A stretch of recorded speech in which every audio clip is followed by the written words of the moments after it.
ध्यान रखना भक्तों कि समय चक्र के फेर से और बदली जाता ही अंश और हेड़ा कुछ पेलाद भय और उग्र सेन के कंस।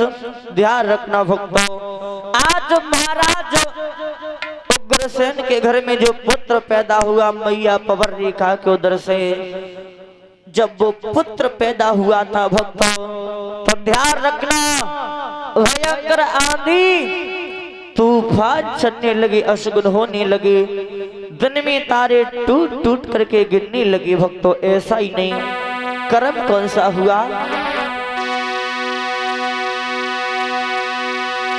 कि बालक के पैदा होते ही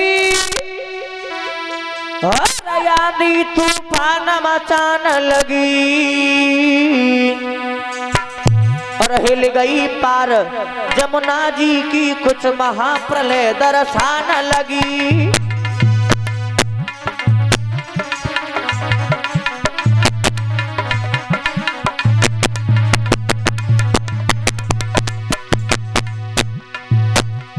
बालक के पैदा होते ही आंधी तूफान मचान लगी,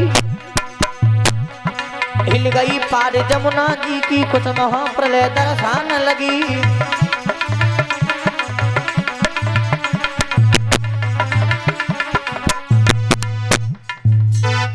ध्यान रखना श्रोता बंधुओं, जब पुत्र पैदा हुआ था सुगुन होने लगे, दिन में तारे टूट टूट करके गिरने लगे और जमुना जी का पानी वाले भरने लगा।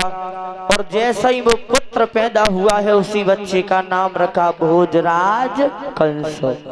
और भक्तों, जब भोजराज कंस उस बच्चे का नाम रखा, धीरे धीरे धीरे धीरे थोड़े थोड़े करके भोजराज कंस जब थोड़े बड़े हो जाते हैं, तो आज भोजराज कंस खेलने के लिए जाते हैं तो सात के सखाओं को अपने साथ में ले जाते हैं भक्तों। और सात के सखाओं को ले जाएं, किसी को कुआं में ढकेल दें, आज किसी को मारते हैं पीटते हैं और उपद्रव करने लगा वो दुष्ट। और भक्तों, जब उस भोजराज कंस ने उपद्रव किए और भोजराज कंस के उपद्रवों की शिकायतें महाराज उग्रसेन के पास में आई।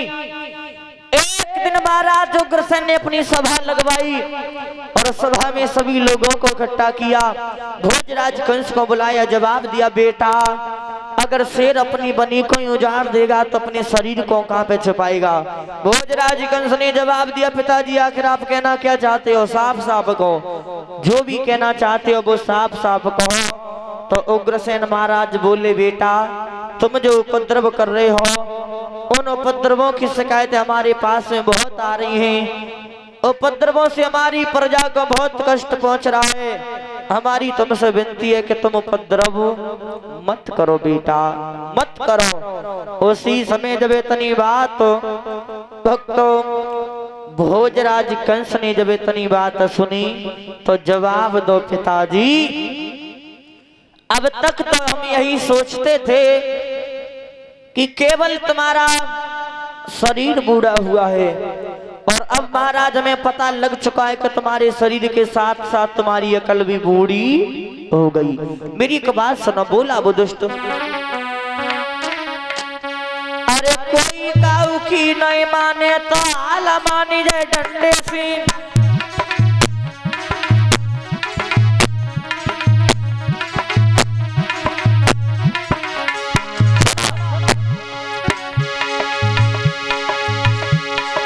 कोई काऊ की नहीं माने तो हाल मानी जाए डंडे से, और दुई अंगुल की लकड़ी पकड़ा पाम जमावे डंडे से।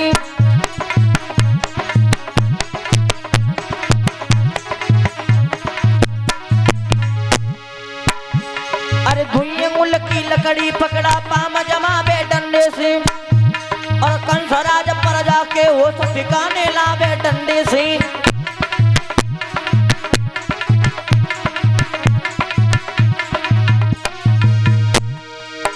अरे नाई दुष्ट ने देर लगाई, अरे तब राजा से गिरा सुनाई,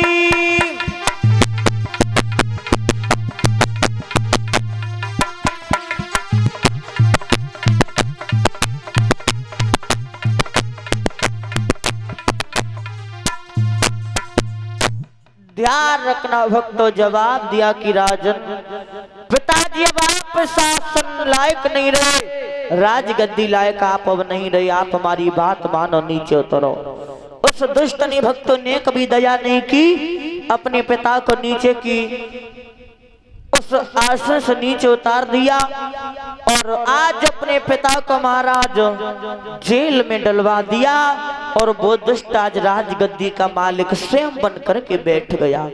और जैसे ही भोजराज कंस राजगद्दी का मालिक बना तो आज नए नए कानूनी बनने लगे। नए नए कानून किस तरीका से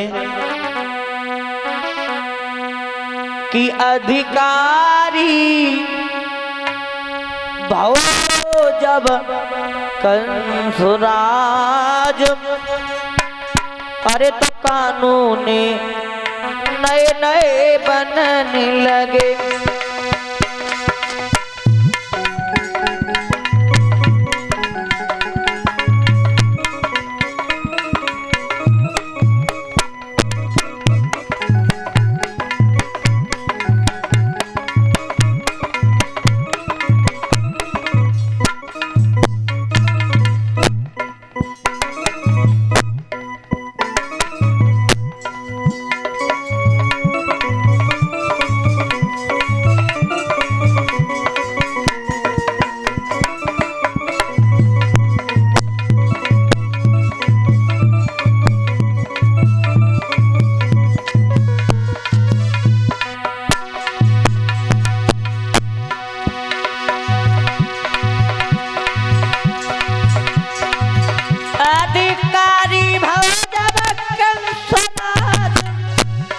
और एक कानून नए नए बनने लगे। और लुच्चा और लफंगन के, लुच्चा और लफंगन के रबड़ी से भोजन करने लगे।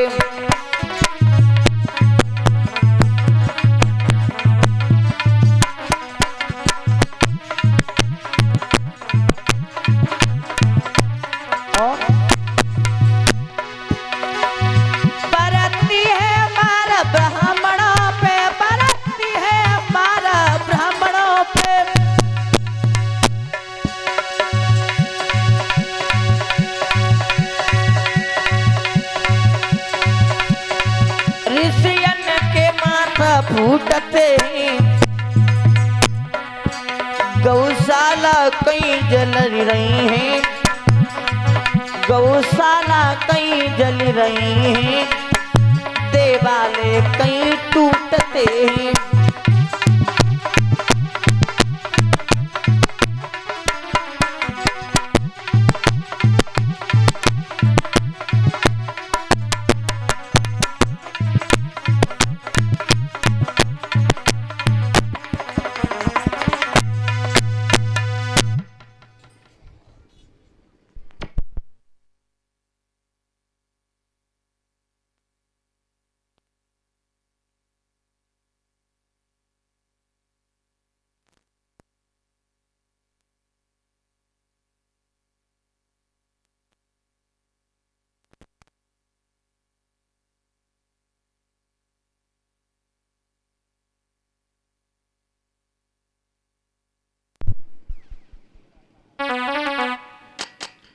बोलिए वृंदावन बिहारी लाल की।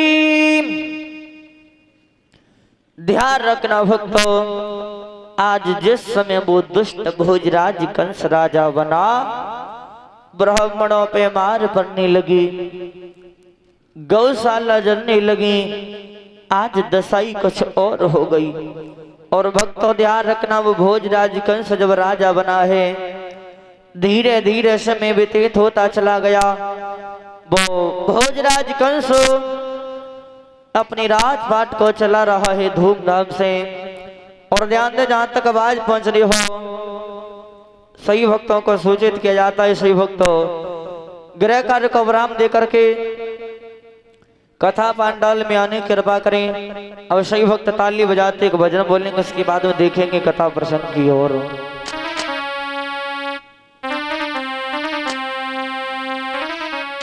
ताली बजाते बोलेंगे सभी।